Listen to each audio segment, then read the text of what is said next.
lagi scroll TikTok, terus tiba-tiba ada suara khas. "Hey, kamu cantik banget deh." Atau remix, dugem, yang bikin kepala manggut-manggut sendiri. Yap, itu dia sound horeg. Tapi, kenapa ya? Kita bisa ikut senam-senam sendiri dengerin itu? Kok bisa bikin nagih banget? Tenang, ini bukan sekadar fenomena lucu-lucuan. Sound horeg tuh punya sisi dalam yang bisa dijelasin lewat kacamata psikologi sosial. JD Genie. Sound horeg itu bukan cuma soal beat yang rame atau suara lucu. Lebih dari itu, dia masuk ke dalam fenomena social contagion alias penularan sosial. Kalau banyak orang yang suka dan pakai, kita jadi pengen ikut juga. Karena apa? Karena kita makhluk sosial. Kita pengen belong, diterima, dan gak ketinggalan zaman.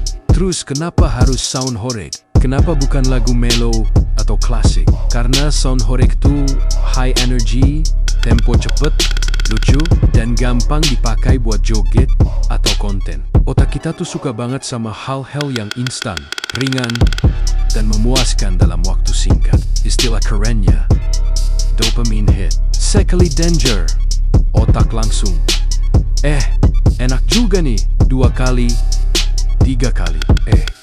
Kok jadi kebiasaan? Dan makin sering kita lihat orang lain pakai sound itu, makin besar kemungkinan kita ikut. Ini disebut efek bandwagon. Otak kita mikir, kalau orang lain suka, berarti ini oke dong.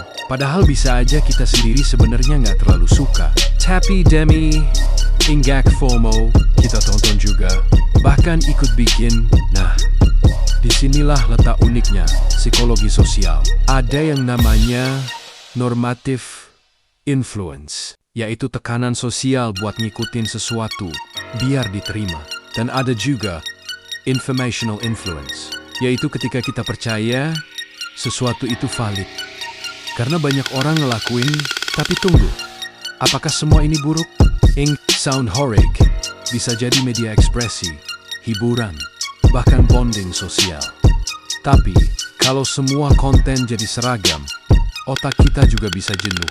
Lama-lama, kreativitas kita bisa stuck karena hanya ngejar tren, bukan orisinalitas. Fenomena kayak gini juga jadi cerminan budaya internet zaman now.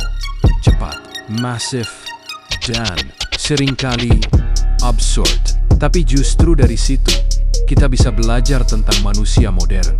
Gimana kita mikir, merespons tren, dan terlibat dalam dinamika sosial online. Bayangin, satu potongan suara bisa ngasih insights tentang karakter sosial kita, tentang bagaimana otak kita gampang ketularan euforia, gimana media sosial mempercepat penyebaran budaya, dan kenapa kita suka banget ikut-ikutan. Dan di balik itu semua, kita harus tetap waras, karena yang viral belum tentu bermanfaat. Tapi kalau kita bisa lihatnya pakai kacamata kritis kayak psikologi sosial ini, kita jadi lebih ngerti arah tren dan diri sendiri.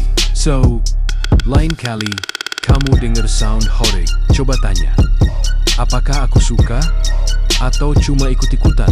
Kalau suka, enjoy aja. Tapi kalau cuma biar dianggap, maybe it's time to pause and reflect. Suka inside kayak gini. Yuk, bantu channel ini berkembang. Like dan subscribe buat bahas tren viral dari sudut psikologi.